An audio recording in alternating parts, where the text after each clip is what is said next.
IT की smart class में आप सभी का स्वागत है। और आज की क्लास में हम लोग सीखने वाले हैं इनपुट डिवाइस के अंतर्गत फंक्शन की के बारे में।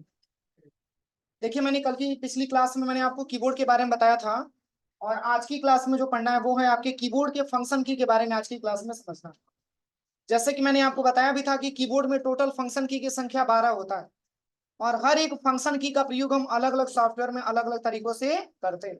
इन्हें हम प्रोग्रामेबल कीज के नाम से भी जानते हैं, और अलग अलग प्रोग्राम को ओपन करने के लिए अलग अलग फंक्शन की रिक्वायरमेंट होती है। तो जैसे स्टेप बाय स्टेप आप समझिएगा कि कीबोर्ड के फंक्शन की का प्रैक्टिकल आपको स्टेप बाय स्टेप कैसे करना है। तो देखिए, जैसे कि यहाँ पे हम इसको बड़ा कर देते हैं सबसे पहले, और यहाँ पे लिखा भी है फंक्शन की, और कह रहा है कि इन्हें प्रोग्रामेबल कीज भी कहा जाता है। कीबोर्ड में 12 फंक्शन की पाए जाते हैं, इनका प्रयोग अलग अलग एप्लीकेशन में अलग अलग होता है। मैंने आपको बताया भी था कि कीबोर्ड में मतलब यहाँ पे जो बटन की जो संख्या होती है वो मैंने आपको बताया था कि 84 से लेकर के 107 बटन पाए जाते हैं। और उसमें भी मैंने आपको बताया था कि 12 ऐसे की पाए जाते हैं जिसको हम फंक्शन की के नाम से जानते हैं। ये कीबोर्ड में टोटल फंक्शन की संख्या 12 होता है, लेकिन किस फंक्शन की का क्या प्रयोग होता है वो आज की क्लास में जानना है और समझना। देखिए, सबसे पहला जो फंक्शन की लिखा हुआ है या फोन कीज, और इसमें बताया जा रहा है कि किसी भी सॉफ्टवेयर का help and support centre open करने के लिए किया जाता है। कोई भी आपने सॉफ्टवेयर ओपन किया है और उस सॉफ्टवेयर से संबंधित आप चाहते हैं कि हेल्प मेनू ओपन हो, तो आपको क्या दबाना है? या फोन बटन आपको दबाना है। फॉर एग्जाम्पल कि अगर आप लैब में जाएंगे तो आपके सामने ऐसे ही स्ट्रक्चर देखने को मिलेगा, ऐसा इंटरफेस आता है ना। और यहीं पे आपको स्टेप बाय स्टेप पूरे फंक्शन की के प्रैक्टिकल करके आपको देखना है। तो जैसे कि अभी पहली फंक्शन की के बारे में बात हुआ है कि अगर हम F1 की दबाते हैं तो किसी भी सॉफ्टवेयर का हम हेल्प मेनू ओपन कर पाते हैं। तो किसी भी सॉफ्टवेयर को ओपन करने के लिए मैंने आपको तरीका भी बताया था। जैसे ही विंडो के साथ आप R बटन दबाते हैं तो आपके अपने कंप्यूटर में रन कमांड ओपन होता है। इसको क्या नाम दिया जाता है? रन कमांड नाम दिया जाता है। और इसमें मैंने टाइप कर दिया नोटपैड, तो हमारे सामने नोटपैड का सॉफ्टवेयर ओपन हो जाएगा। हो गया ना? अब यहाँ पे देखिए, इस पेज को मैंने थोड़ा सा बड़ा कर दिया। अब इसी पेज से संबंधित अगर हमको हेल्प मेनू ओपन करना है तो क्या दबाएंगे? बस यहीं पे F1 की दबा देंगे, हमारे सामने है, मतलब यहाँ पे हेल्प मेनू ओपन हो जाता है। देखिए यहाँ पे लिखा भी हेल्प इन नोटपैड। कोई दिक्कत? ऐसे ही अगर हम यहाँ पे सर्च पे आते हैं और यहाँ पे मैंने सर्च कर लिया एक्सेल, और इंटर करेंगे तो ऐसा इंटरफेस हमारे सामने आएगा एक्सेल। और यहाँ पे एक्सेल की ब्लैंक वर्कबुक मैंने ओपन कर ली। अब हम चाहते हैं कि एक्सेल का भी हेल्प मेनू खुल जाए, तो इसके लिए क्या दबाना होगा? बस यहीं पे आपको F1 बटन दबाना होगा। जैसे ही F1 बटन दबाएंगे, ये हर एक सॉफ्टवेयर जो भी आपने वर्तमान में ओपन किया है उसका हेल्प मेनू आपके सामने ओपन हो जाता है। किसी को कोई प्रॉब्लम? चलिए, सेकंड जो पॉइंट आपका दिया है, इसमें जो अगला पॉइंट आपका दिया है सेकंड पॉइंट, ये कह रहा है कि F2 किसी भी फोल्डर को रीनेम करने के लिए और कुछ कंप्यूटर में बायोस की सेटिंग ओपन करने के लिए किया जाता है। जैसे फोल्डर और फाइल में मैंने अंतर आपको बताया था। हर एक सॉफ्टवेयर का अलग अलग फाइल हो सकता है। MS वर्ड का फाइल होगा, नोटपैड का फाइल होगा, MS पेंट का फाइल होगा, MS एक्सेल का फाइल होगा। ये सारे सॉफ्टवेयर का एक अलग अलग फाइल होता है। लेकिन फोल्डर क्या होता है? तो फोल्डर को Ctrl+Shift+N से हम क्रिएट करते हैं, और बहुत सारे फाइलों को हम एक फोल्डर में स्टोर करके रख भी सकते हैं, या बहुत सारे फोल्डर को हम एक फोल्डर में स्टोर करके रख सकते हैं। उसी फोल्डर को जैसे आपने बनाया और उसी को रीनेम अगर आपको करना हो फोल्डर को, तो पहले फोल्डर को हम सिलेक्शन करेंगे, और जैसे ही F2 बटन दबाएंगे तो रीनेम करने का ऑप्शन वहां पे मिल जाता है। आप उसके नाम को चेंज कर सकते हैं। ये काम कैसे होता है? F2 जैसे हम आ जाएंगे यहाँ पे दिस पीसी में, और दिस पीसी में आने के बाद यहाँ पे हम चले आते हैं पिक्चर ग्रुप में। आप यहाँ पे देखिए, एक Ctrl+Shift+N से मैंने एक नया फोल्डर बना लिया। फोल्डर का नाम क्या लिखा हुआ है? न्यू फोल्डर लिखा हुआ है ना। लेकिन हम ये चाहते हैं कि हम अपना नाम यहाँ पे दे दें इस न्यू फोल्डर के नाम को हटा करके। तो पहले फोल्डर को हम एक बार क्या करेंगे? सेलेक्ट करेंगे, और सेलेक्ट करने के बाद जस्ट आपको यहीं पे F2 बटन दबा देना। देखिए, हाईलाइट हो गया। अब यहाँ से बैक स्पेस से आप हटा दीजिए, और यहाँ से आप दूसरा नाम दे दीजिए, और यहाँ पे साइड में क्लिक करेंगे तो देखिए उस नाम से फोल्डर आ गया। समझ में आ रहा है कि नहीं आ रहा है? बोलिए, आवाज नहीं आ रहा है? सबको समझ में आ रहा है ना? तो ये हो गया आपका फोल्डर। और सेम तरीका अगर किसी फाइल को भी अगर आपको रीनेम करना हो तो सिलेक्शन करने के बाद F2 ही बटन प्रेस करना होता है। तो ये तो आपका फोल्डर है, लेकिन फाइल क्या है? तो फाइल यहाँ पे देखिए ट्रैक चेंज के नाम से एक फाइल बना हुआ है, ये W दिख रहा है ना, ये वर्ड का फाइल है, ये X दे रहा है, ये एक्सेल का फाइल है। तो अगर हमको इसको भी रीनेम करना हो तो सबसे पहले इसको सिलेक्शन करेंगे और सिलेक्शन करने के बाद हम F2 बटन दबा देंगे। देखिए हाईलाइट हुआ है। अब इसमें हम नाम इसका चेंज कर देंगे, जो भी नाम हमको देना होगा। तो ये हमारे F2 का प्रयोग होता है। और बाकी बायोज के बारे में जो बात किया गया है, ये बायोज की सेटिंग हम तब ओपन करते हैं जब सिस्टम को फॉर्मेट करना होता है।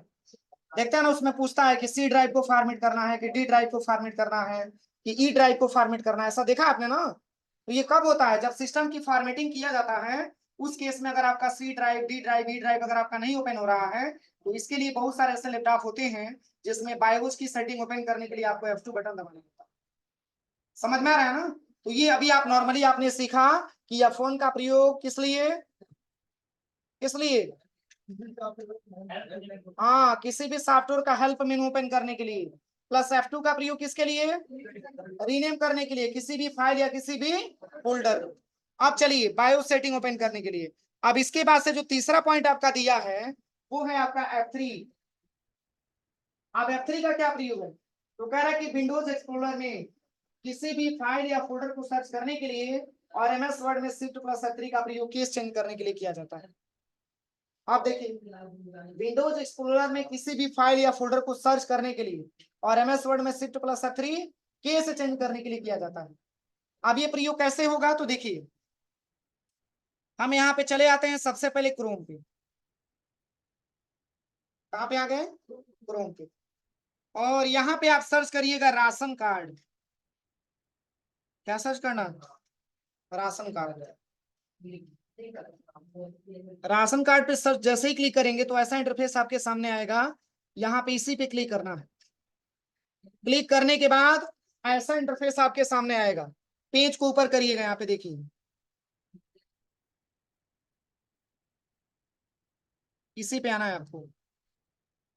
ये तो राशन कार्ड के माध्यम से दे रहा है, ये राशन कार्ड नंबर आपको पता होगा तभी हो पाएगा। रुकिए दूसरे वेबसाइट पे जाते हैं, यहाँ से हम आ जाते हैं ये वाले ऑप्शन पे, लिस्ट वाले ऑप्शन पे। देखिए ऐसा इंटरफेस हमारे सामने आ गया ना। अब जैसे कि मान के चलिए कोई ऐसा जो है, आप जैसे अपने पूरे जिले का नाम आ गया, अपना उत्तर प्रदेश में जितने भी जिले आते होंगे सारे जिले का नाम यहाँ पे दे दिया, लेकिन हमको अपने जिले सर्च करना है ना। तो आप बताइए अगर हम पेज को ऐसे ऊपर नीचे करेंगे तो टाइम लगेगा कि नहीं लगेगा? अगर हम ये चाहते हैं कि एक बार में अपने जिले को हम सर्च कर पाए तो यहीं पे F3 बटन आपको दबाना है। क्या दबाना है? F3। देखिए वहां पे कोई सर्च करने का ऑप्शन आया है और यहाँ पे आप टाइप करिएगा कुशीनगर, अपना जिला जहां पर भी होगा हाईलाइट करके आपको दिखा।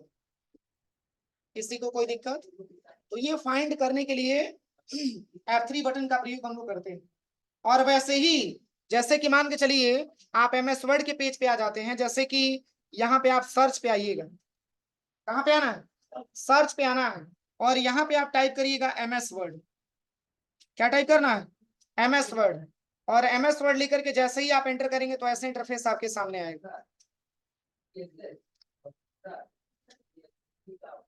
हेलो,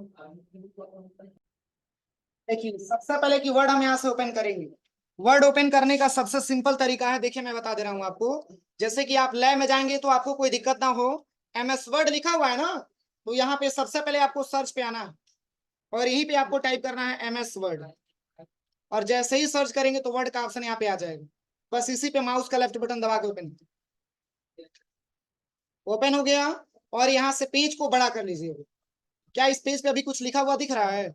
तो इसमें आप टाइप करिएगा, जैसे मैंने टाइप कर दिया यहाँ पे गायत्री इंस्टीट्यूट।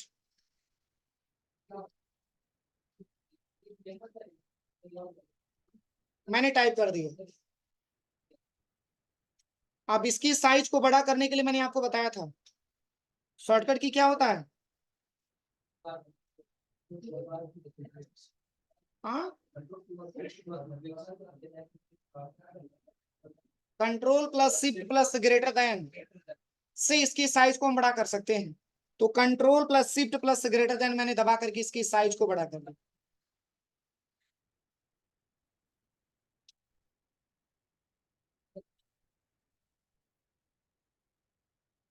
बताइए ये कौन से फॉर्मेट में आपका दिख रहा है, कौन से केस में दिख रहा है? तीन प्रकार का केस आपको पढ़ाया गया होगा, अपर केस, लोअर केस और सेंटेंस केस। ये तीनों में क्या अंतर है, कोई बताएगा? इस केस में लोअर केस नहीं बोल सकते हैं क्योंकि ये पहला लेटर आपका कैपिटल है। सेंटेंस केस हम बोल सकते हैं क्योंकि लोअर केस का मतलब ये हुआ कि पूरा का पूरा लेटर स्मॉल है। तो अभी ये सेंटेंस केस में है और आप ये चाहते हैं कि लिखा हुआ पूरा टेक्स्ट हमारा कैपिटल में हो जाए, तो शिफ्ट प्लस F3। लिखा हुआ पूरा टेक्स्ट हमारा स्मॉल लेटर में हो जाए तो शिफ्ट प्लस F3। समझ में आ रहा है कि नहीं आ रहा? लेकिन कैसे काम करेगा, तो पहले आप इस लिखे हुए टेक्स्ट को आप सिलेक्शन करिए। सिलेक्शन करने के बाद इसके बाद से कीबोर्ड से आपको शिफ्ट प्लस F3 बटन दबाना है। चेंज हुआ है? तो किस केस में हुआ है, या कौन सा केस है? Upper case. अरे लोअर केस में बताया गया होगा कि लोअर केस का मतलब पूरा स्मॉल लेटर होता है, और सेंटेंस केस में जहां पे फुल स्टॉप लगता है उसका पहला लेटर कैपिटल होता है, बाकी सारा का सारा स्मॉल होता है। कोई विशेष ऐसा शब्द आता है तो कैपिटल होता है, बाकी सारा स्मॉल होता है, वो हमारा सेंटेंस केस होता है। तो अभी लिखा हुआ पूरा टेक्स्ट आपका कैपिटल ही दिख रहा है, तो क्या इसको अपर केस हम नहीं बोल सकते हैं? तो ये हमारा शिफ्ट प्लस F3 से होता है, वो भी किस में? MS वर्ड में। अभी नहीं कि जाके नोटपैड में करने लगेगा, तब नहीं होगा। समझ में आ रहा है ना?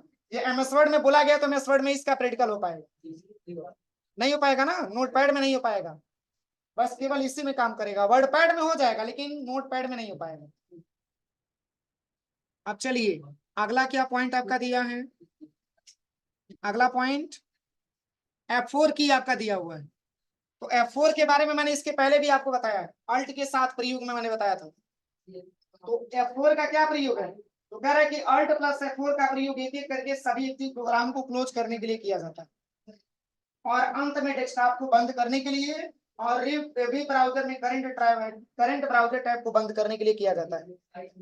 जैसे कि मान के चलिए हम लैब में गए और हमने बहुत सारा सॉफ्टवेयर ओपन कर लिया, MS वर्ड में ओपन कर लिया, एक्सेल भी ओपन कर लिया, पावर पॉइंट भी ओपन कर लिया, नोटपैड भी ओपन कर लिया, MS पेंट भी ओपन कर लिया, और हम चाहते हैं कि वन बाय वन करके सारे सॉफ्टवेयर को अगर हम क्लोज करें, तो इसके लिए अल्ट प्लस F4 बटन दबाना होता है। तो अल्ट प्लस F4 से पहला फायदा ये है कि जो भी सॉफ्टवेयर आपने ओपन किया है वो वन बाय वन करके क्या होगा, बंद हो जाएगा, और लास्ट में आपका सिस्टम भी शट डाउन हो जाएगा। ये कैसे हो पाएगा, तो देखिए सबसे पहले अब हम यहाँ से बहुत सारा सॉफ्टवेयर ओपन कर लेते हैं। देखिए यहाँ पे सबसे पहले हम सर्च पे आते हैं, और यहाँ पे मैंने टाइप कर लिया एक्सेल। ध्यान दीजिएगा इंपॉर्टेंट ऑप्शन है ये, एक्सेल मैंने ओपन कर लिया, ठीक है ना। फिर यहाँ पे सर्च पे आते हैं, और फिर यहाँ पे मैंने टाइप कर लिया MS पेंट, यहाँ से MS पेंट भी मैंने ओपन कर लिया। फिर यहाँ पे सर्च पे आते हैं और यहाँ पे लिख लिया मैंने वर्ड पैड। अभी कई सारा सॉफ्टवेयर मैंने ओपन किया है ना, बोलिए। अब बंद करना है तो Alt F4 दबाएंगे तो सबसे पहले वर्ड पैड का सॉफ्टवेयर बंद होगा, इसके बाद से MS पेंट, इसके बाद से एक्सेल, और इसके बाद से ये सॉफ्टवेयर आपका MS पावर पॉइंट, फिर इसके बाद से आपका MS वर्ड। यहाँ से डोंट से पे क्लिक करिए, बंद हो गया।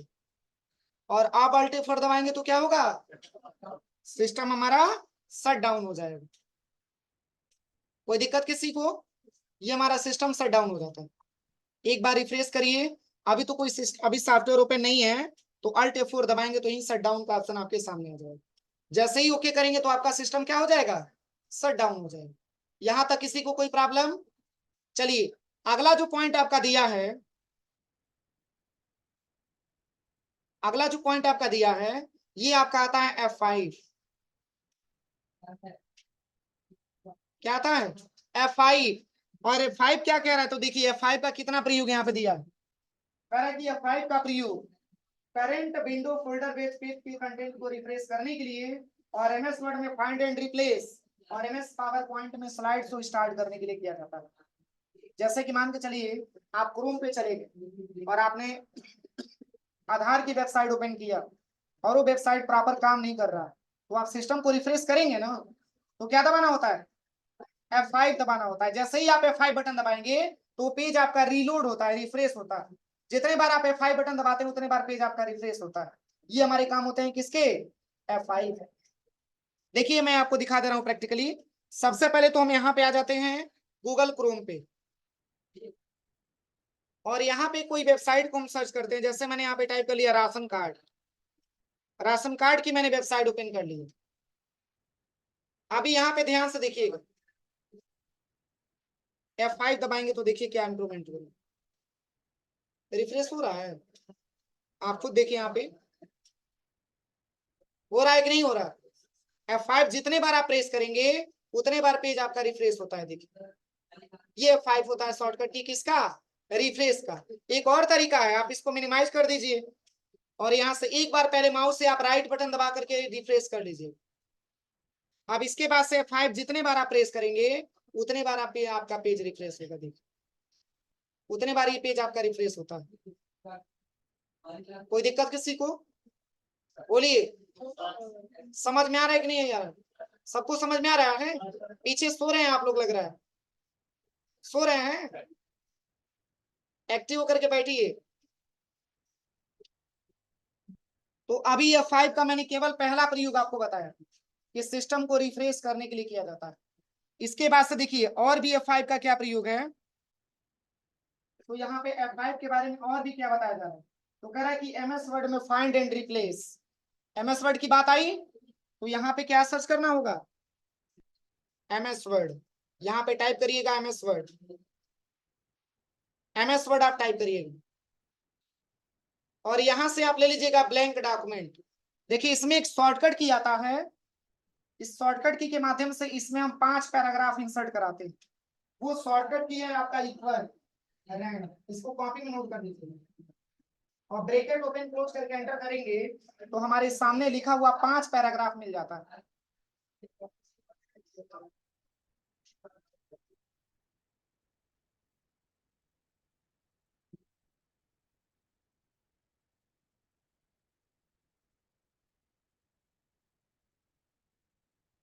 लिखा गया। अब देखिए सबसे पहले यहाँ पे आते हैं और यहाँ पे मैंने टाइप किया इक्वल RAND और ब्रैकेट ओपन और ब्रैकेट क्लोज और इंटर करेंगे तो इतना सारा लिखा हुआ टेक्स्ट हमारे सामने आ जाएगा। यहाँ पे दिख रहा है। अब देखिए कोई ऐसा वर्ड जिसको हमको फाइंड करना है कि वो वर्ड कहाँ कहाँ लिखा हुआ है। जैसे देखिए इसमें बहुत सारे ऐसे वर्ड होंगे जो 2 बार 3 बार 4 बार लिखा होगा।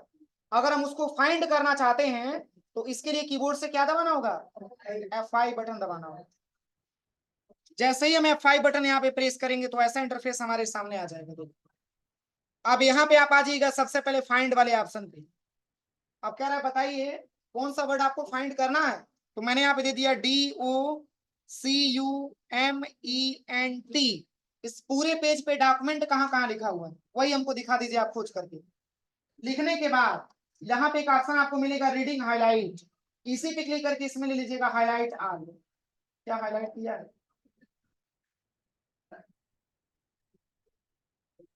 जहां जहां डॉक्यूमेंट लिखा है हाईलाइट करके आपको दिखा दी। कोई दिक्कत किसी को? अब देखिए अब ऐसे रिक्वायरमेंट आ जाए कि सर जहां जहां डॉक्यूमेंट लिखा हुआ है वहां वहां हम चाहते हैं कि केवल पढ़ना लिखा हुआ आ जाए तो इसके लिए क्या करेंगे? जहां जहां डॉक्यूमेंट लिखा होगा वहां वहां केवल पढ़ना लिखा हुआ आ जाए, इसके लिए रिप्लेस करना होता है। और ये भी ऑप्शन आपको मिलेगा किससे? F5 से ही मिलेगा। जैसे ही आप F5 बटन दबाएंगे तो ऐसा इंटरफेस आ जाएगा और यहाँ पे अब आ जाना है किस पे? रिप्लेस पे। तो अभी आपने डॉक्यूमेंट को फाइंड आउट किया है। अब इसके स्थान पे हम लिखना चाहते हैं क्या? पडरौना।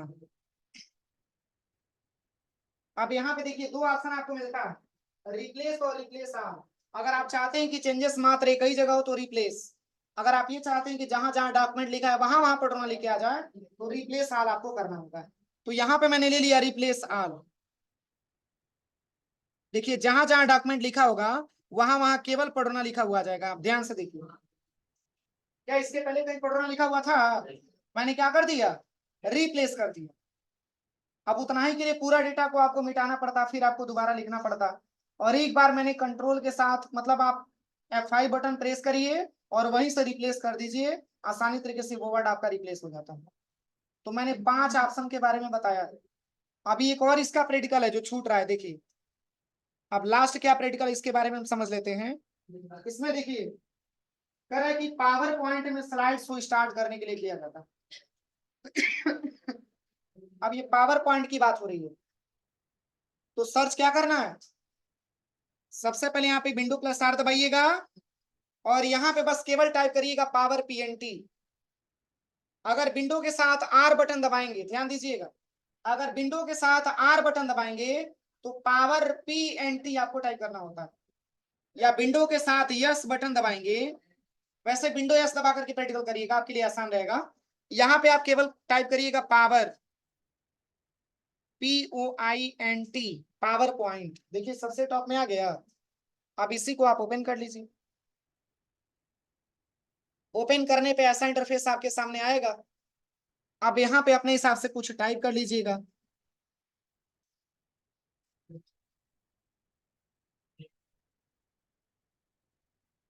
मैंने इस लेटर को टाइप कर लिया। अब इसी स्लाइड को हम बड़ा करना चाहते हैं तो क्या दबाएंगे, क्या दबाएंगे, शिफ्ट प्लस, स्लाइड को बड़ा करना है, टेक्स्ट को थोड़ी बड़ा करना है। शिफ्ट प्लस F5 दबाते हैं स्लाइड को स्टार्ट करने के लिए। यहीं पे शिफ्ट प्लस F5 दबाएंगे तो आपका ये स्लाइड बड़ा हो जाता है। यहाँ तक किसी को कोई प्रॉब्लम? तो मैंने 5 फंक्शन की के बारे में पढ़ाया है। अब इसको लिख लीजिए, इसको लैब में जाके प्रैक्टिकल कर लीजिए, फिर आगे की क्लास में बताएं।